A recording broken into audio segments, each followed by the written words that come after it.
Shalom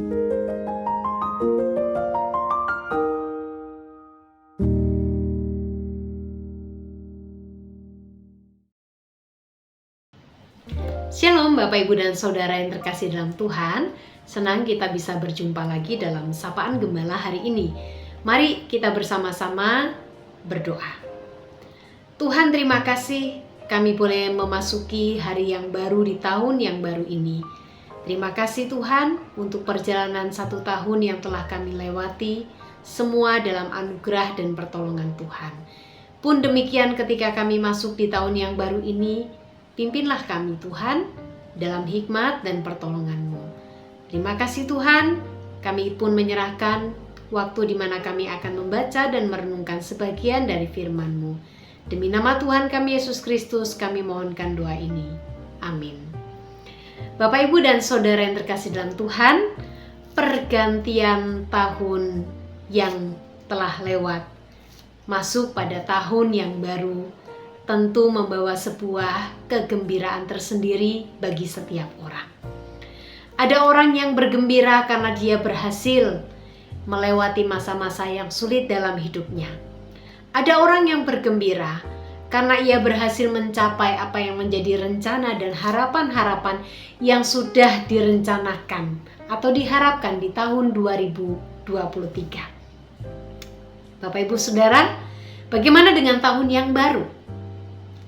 Tentu pada umumnya banyak orang juga punya resolusi, punya rencana, punya harapan-harapan yang baru yang akan diwujudkan di tahun 2024 ini. Apakah saya dan Bapak Ibu Saudara juga menjadi bagian dari orang-orang yang punya resolusi, rencana, juga harapan di tahun 2024 ini? Saudara, tidak ada yang salah kalau setiap kita punya resolusi, rencana, harapan di tahun yang baru ini, tahun 2024. Tetapi saudara, pertanyaan yang penting untuk kita renungkan dan kita jawab adalah, apa atau siapa yang menjadi pendorong dari setiap rencana-rencana kita? Apakah pendorong yang terbesar itu adalah diri kita sendiri? Sehingga dengan sekuat tenaga kita akan berusaha melakukan apapun supaya rencana dan harapan kita itu terwujud. Termasuk dengan cara-cara yang kita yakini itulah yang tepat. Bapak, Ibu, dan Saudara yang terkasih dalam Tuhan, tetapi perjalanan di tahun 2023, saya yakin bahwa mungkin dari sekian banyak resolusi, rencana, atau harapan yang pernah kita tuliskan, ada rencana-rencana yang ternyata tidak sesuai dengan apa yang kita harapkan. Saudara, hal ini menjadi sebuah bukti bagi kita bahwa inilah kita manusia yang sangat terbatas. Kita terbatas dalam banyak hal, sehingga memang tidak semua rencana atau harapan itu terwujud sebagaimana apa yang kita harapkan. Karena itulah Bapak, Ibu, dan Saudara yang terkasih dalam Tuhan, firman Tuhan hari ini dari Yakobus 4 ayat 13 sampai dengan ayatnya yang ke-17 mengingatkan kembali kepada setiap kita. Dikatakan, jadi sekarang kamu yang berkata hari ini atau besok kami berangkat ke kota Anu. Dan di sana kami akan tinggal setahun dan berdagang serta mendapat untung. Sedangkan kamu tidak tahu apa yang akan terjadi besok. Apakah arti hidupmu? Hidupmu itu sama seperti uap yang sebentar saja kelihatan lalu lenyap. Sebenarnya kamu harus berkata, jika Tuhan menghendakinya, kami akan hidup dan berbuat ini dan itu. Namun, Sekarang kamu memegahkan diri dalam kecongkakanmu, dan semua kemegahan yang demikian itu jahat.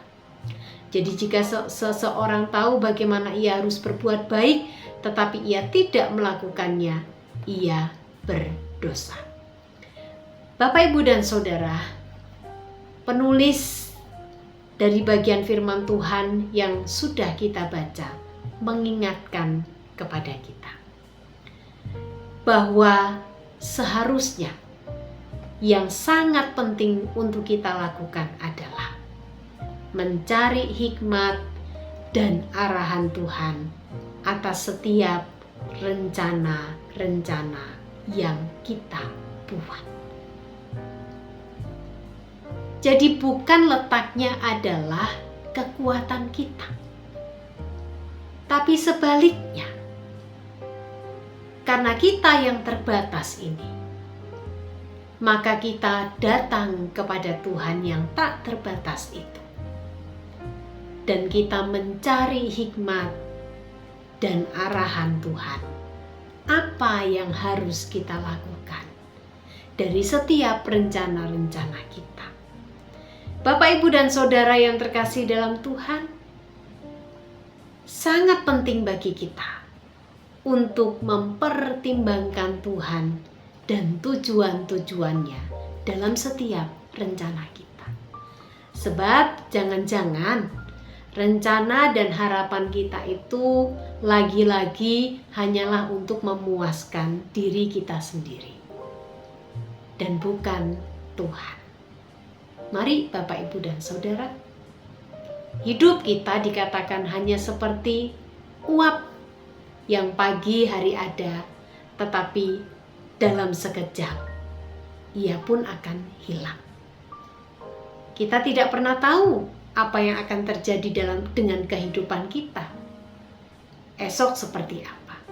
Tapi Bapak, Ibu, Saudara, kita punya Tuhan yang tak terbatas. Maka biarlah kita terus mengingat bahwa hidup dan rencana kita adalah milik Tuhan. Maka libatkanlah Tuhan dalam setiap rencana dan keputusan-keputusan yang kita ambil. Maka saudara, ketika pada akhirnya ada hal-hal yang mungkin tidak sesuai dengan apa yang kita harapkan, kita tidak menjadi orang-orang yang lekas kecewa. Karena kita tahu bahwa Tuhan sedang mempersiapkan yang terbaik bagi kita. Mari Bapak, Ibu, Saudara, kita masuk melangkah di tahun 2024 ini dengan menjadikan Tuhan sebagai pemandu dalam hidup kita. Mari kita berdoa. Terima kasih Tuhan, Kau mengingatkan kami kembali bahwa sungguh kami harus mencari hikmat dan arahan-Mu atas setiap rencana-rencana yang kami telah buat dalam hidup kami. Pimpin kami Tuhan, topang setiap kami. Inilah doa kami, demi Kristus Yesus kami berdoa. Amin.